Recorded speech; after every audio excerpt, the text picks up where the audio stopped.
Buenos días a todos. Como ustedes verán, hoy no estamos sometidos a la dictadura de ese juguete lumínico que Eduardo de Oro ayer apagaba y prendía según la cara del exponente. Pero eso no quiere decir que yo no vaya a reemplear el tiempo reglamentario. En este caso, con algún excesito porque se va a plantear un tema muy particular. Yo simplemente voy a recurrir al viejo regalo que me hizo el amigo Montero Aroca en las jornadas de Valencia del 2006, que para conferencista uno lo pone acá, de manera que nadie se pueda hacer el tonto con el asunto de si han pasado o no han pasado los tiempos, ¿de acuerdo? El tema que vamos a abordar hoy, hasta donde tengo conocimiento, es el primero que se plantea en el país sobre este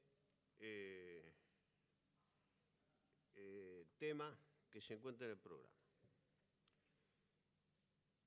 Y el caso consistió, lo voy a referir al caso porque si no, no se va a poder entender la conclusión final a la que vamos a llegar.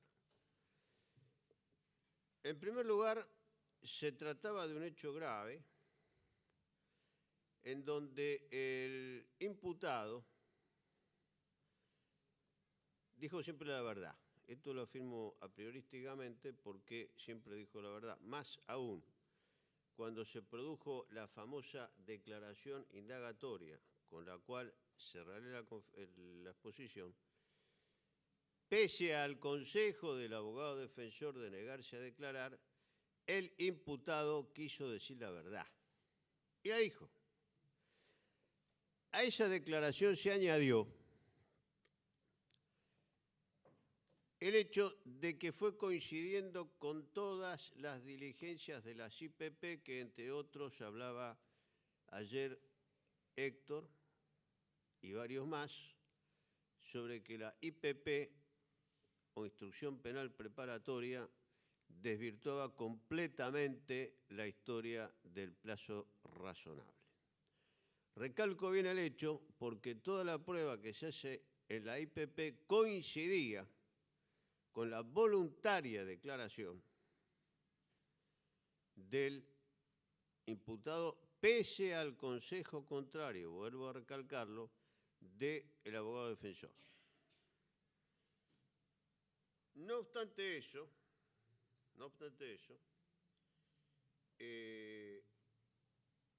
el proceso seguía, se pidieron sobreseimientos, en fin, toda la gama de recursos que un abogado puede presentar en una causa como estas, hasta que al final me enojé y pedí una declaración por medio de métodos científicos.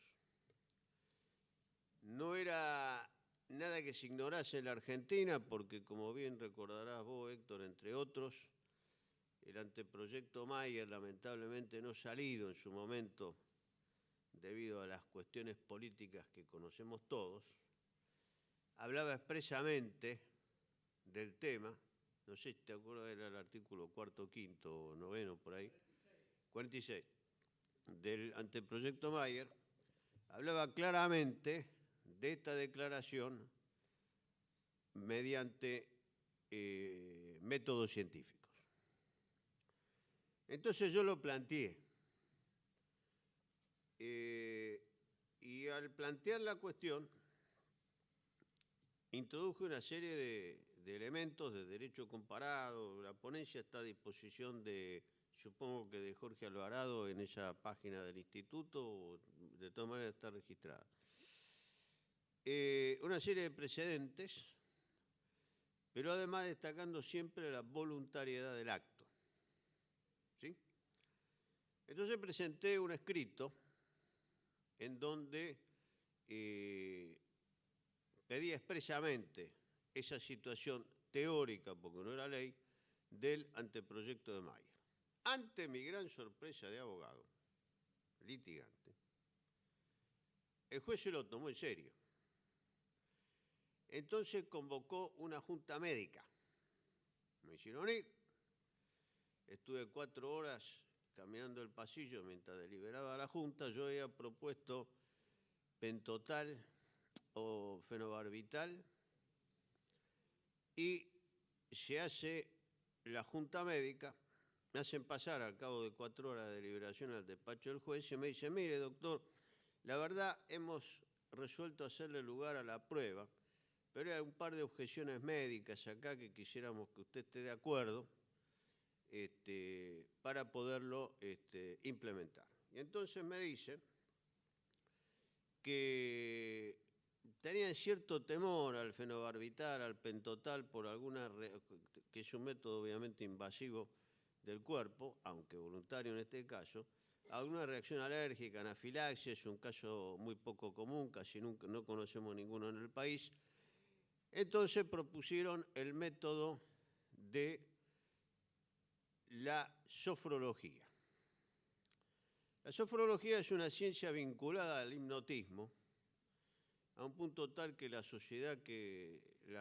Junta de Sociedad Internacional de Hipnotismo y Sofrología, y que fuera fundada por un médico colombiano, a saber, el doctor Caicedo, que debe ser pariente de Parada Caicedo, del Instituto Colombiano de Derecho Procesal, y que se difundió por el mundo y que es una técnica muy parecida a una declaración bajo hipnosis. No solamente se le aplica para eso, sino para cierto tipo de terapias curativas, ¿sí?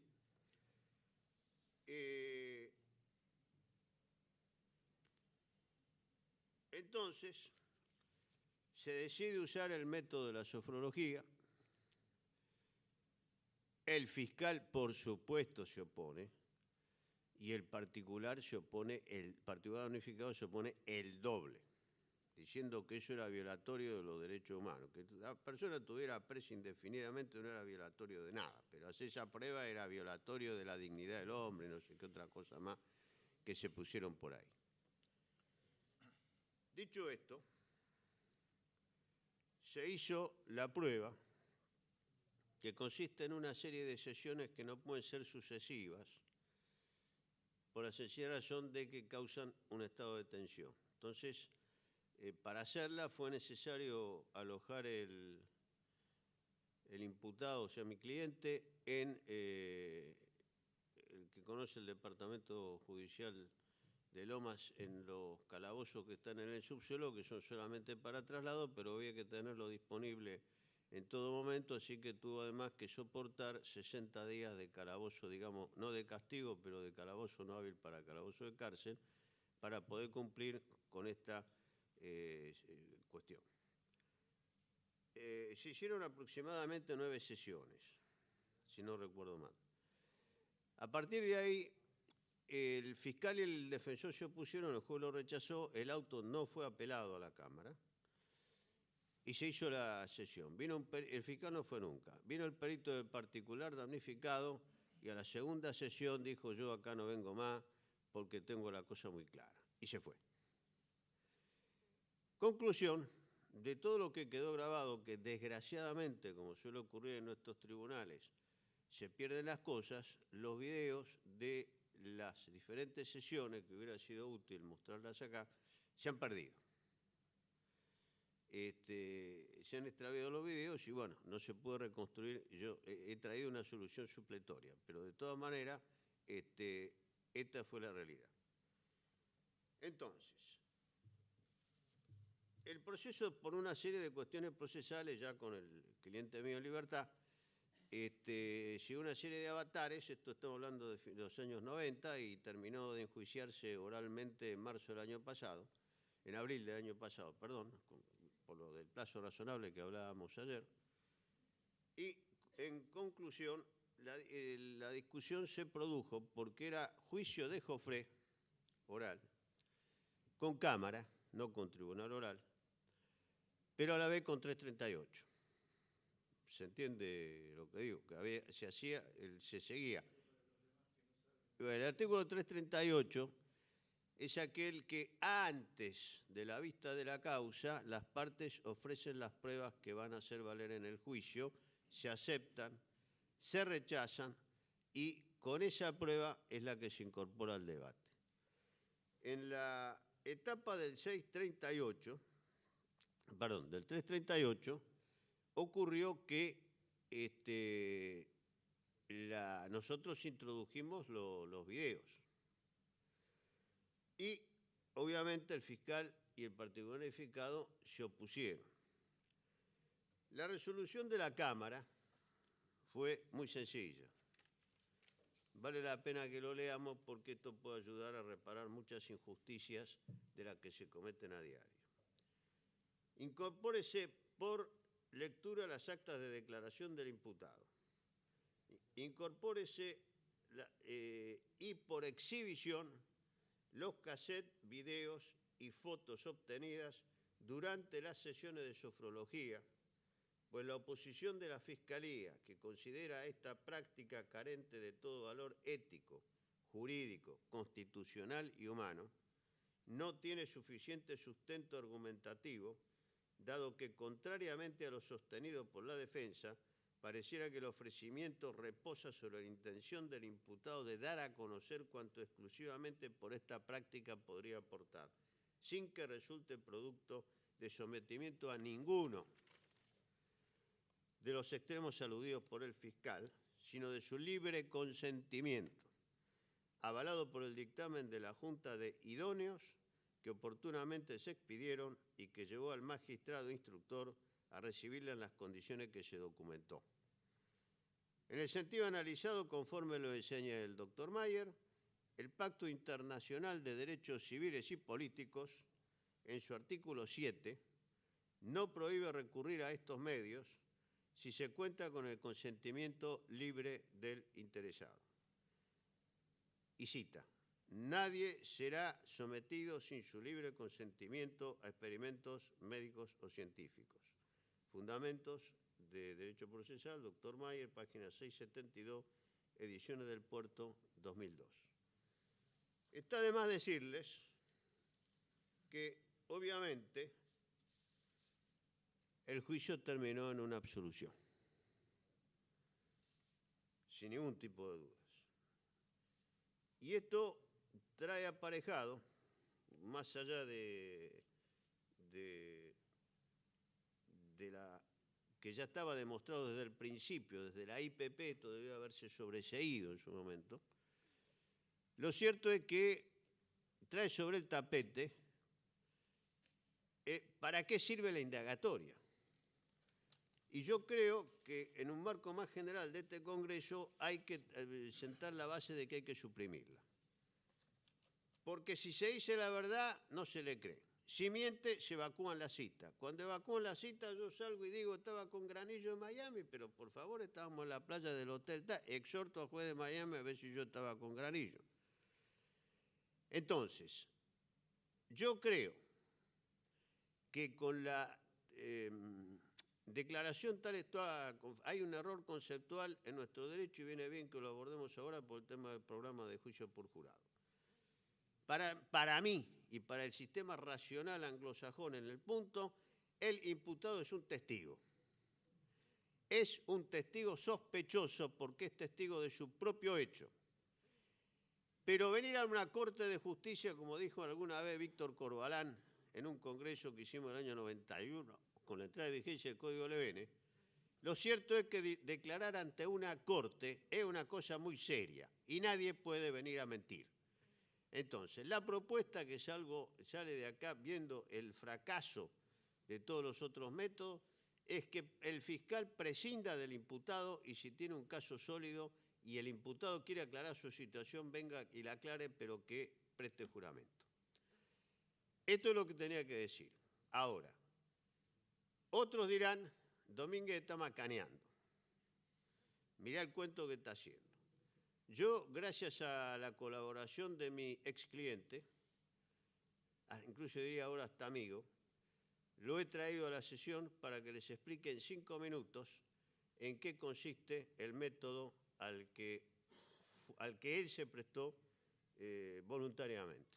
Marcelo, podés, si sos tan amable y con la venia del señor presidente,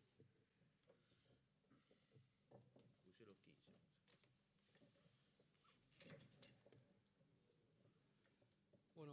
todo, buenos días.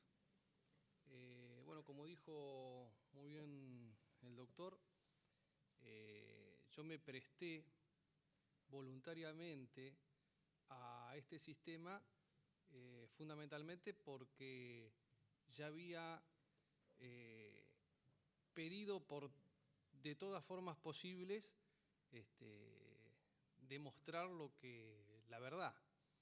Y al ver que no había respuestas, una tarde lo llamo a Federico y le digo, estoy dispuesto a todo para mostrar la verdad.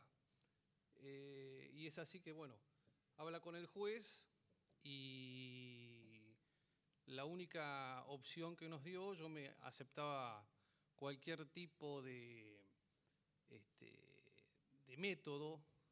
Es más, había aceptado también el pentotal, que sabía que podía tener riesgos, pero ante la situación en que me encontraba preso por un delito que no había cometido, todo eso me dio a ponerme totalmente abierto para que hagan conmigo lo que quieran. Fue así la situación. Bueno, se me permitió hacer el estudio de sofrología. Para eso tuve que ir casi 3 meses al Departamento Judicial de Lomas de Zamora. Recuerdo esas celdas muy parecidas a aislamiento, que no son de transporte, que uno no puede entrar siquiera acostado, pero ese sufrimiento valió la pena, en el sentido de que después esto se tomó en cuenta. Es decir, se tomó en cuenta aparte de todas las otras pruebas que uno fue, que se le fue acercando a los jueces, ¿no? Y en una primera etapa fueron una serie de estudios.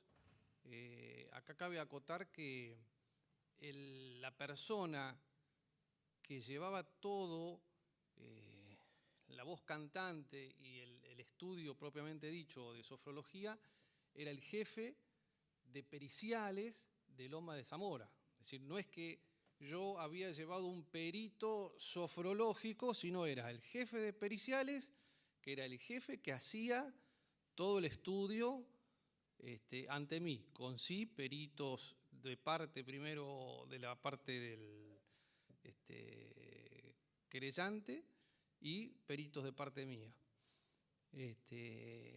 Que fue muy particular el tema del perito de la otra parte, porque primero se negó, después dijo que sí, y cuando se empieza a hacer los diferentes estudios y yo empiezo a hacer la declaración, cuando yo empiezo a hablar, después de la cuarta o quinta sesión, ahí el perito de la otra parte dice, no, esto es en contra de mi religión.